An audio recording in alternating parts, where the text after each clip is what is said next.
All right, so today we're just going to focus on trig. All right, then in a future lesson we'll talk about these other derivatives.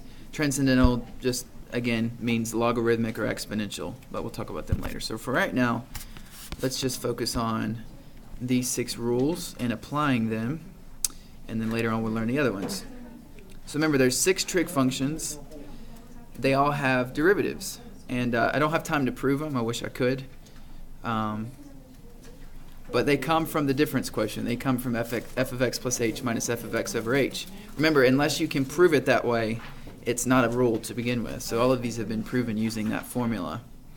By the way, in terms of the graph, what does the derivative mean?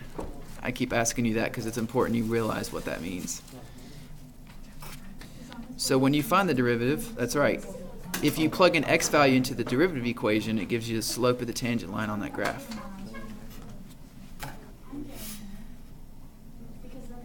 Okay, so tangent secant squared, cosine is negative sine, sine is cosine. You're going to see that derivative of secant also involves tangent, so it's kind of like a, they play off of each other basically. Alright, next. The derivative of cosecant is negative cosecant cotangent.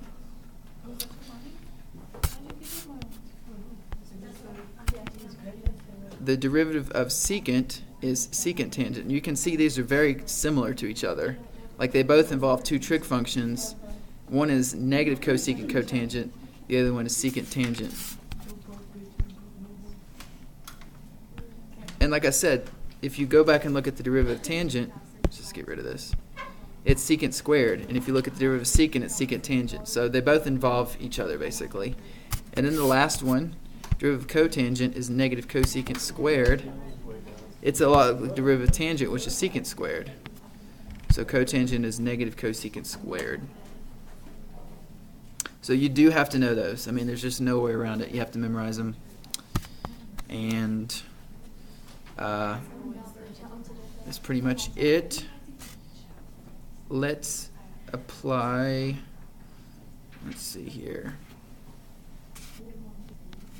We'll call this example 1.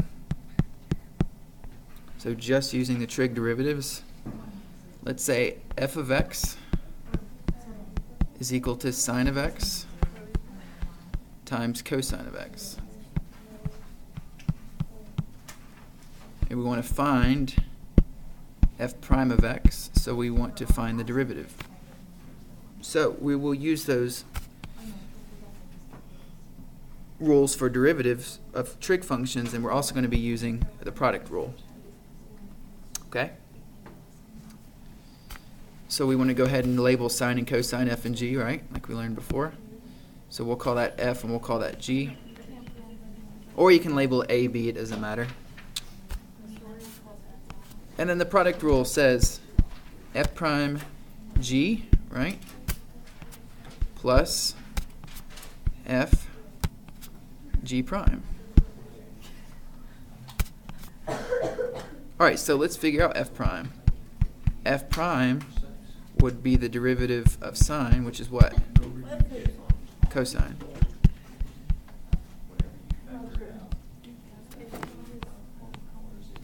Okay, let's figure out g prime. Good.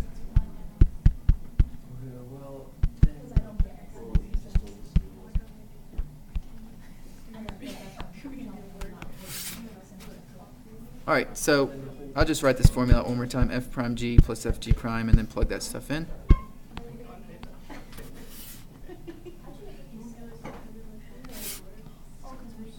All right, so f prime we figured out was cosine of x, so we're going to plug that in. G, cosine of x. So you can already see there's going to be some simplification here.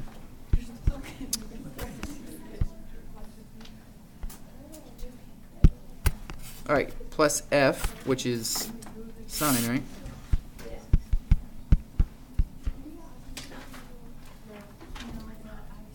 And then g prime, is it negative sine?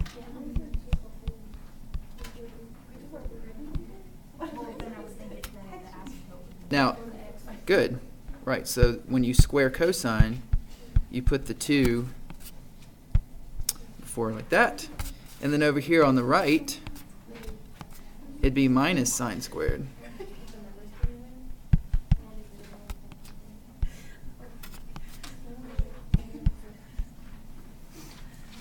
Can't use sine squared plus cosine squared. You have to leave it that way. It will not simplify. This is going to be your final answer, but you do need to at least write it in terms of, squared. So that's the derivative of sine of x times cosine of x. Let's do one with the product rule, since we've already learned that, and then I'll give you the worksheet.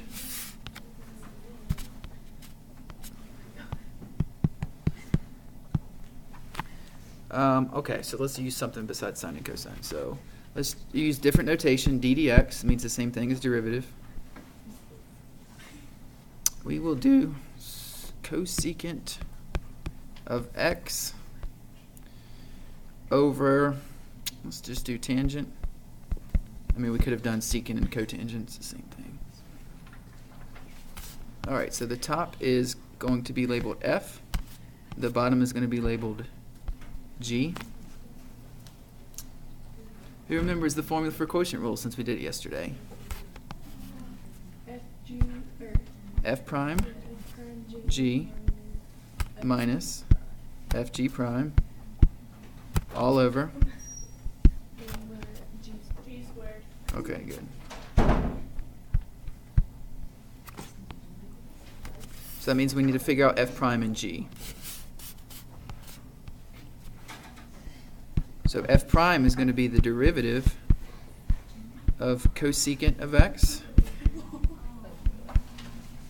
Going back to our rules, let's take a look. Negative cosecant cotangent.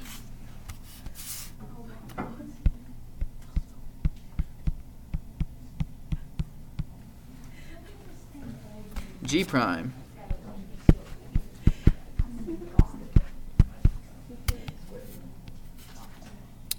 Secant squared, right? Going back to our rules, derivative of tangent is secant squared.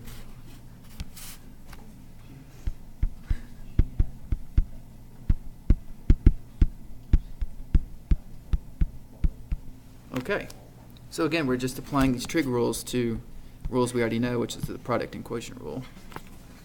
I need to do one. No, that won't work. I was going to say we could use the power rule, but we haven't learned the chain rule yet, so it won't work. All right, so we're going to plug that stuff into this formula. All right, f prime g minus fg prime.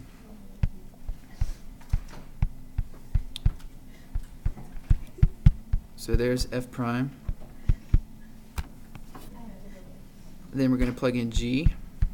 Hopefully I can fit everything on here. So there's f prime g minus fg prime. So f is cosecant of x. Okay.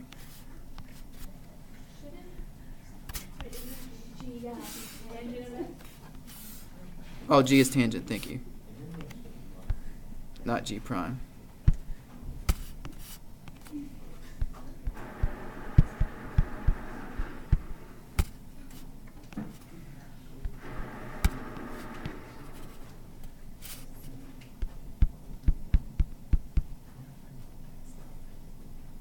Now we can plug in secant squared of x. All over tan squared, right? Now this can be simplified.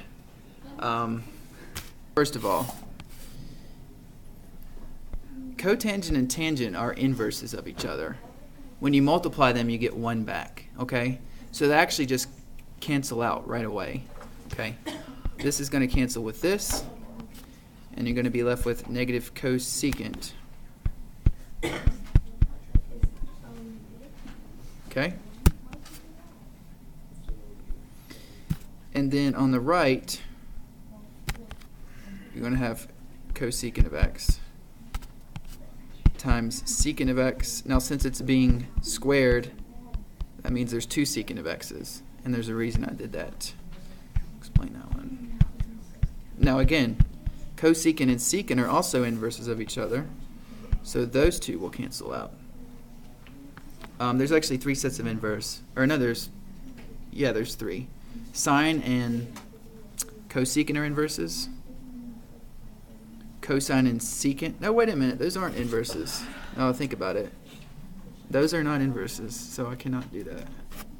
I was wrong. They are not inverses. The 3 inverses are sine and cosecant, cosine and secant, tangent and cotangent. Yes.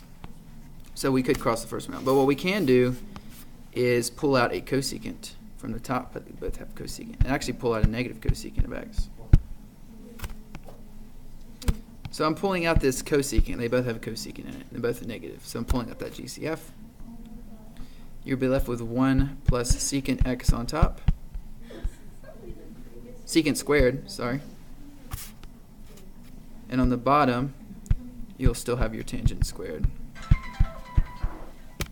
Okay, it might be able to simplify a little bit more, but 1 plus secant squared, you can't use the identity. It's got to be 1 minus to make that work. So I'm fine if you leave it that way.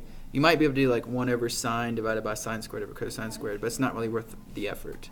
But we did do enough simplification to where it made it simpler than where we started.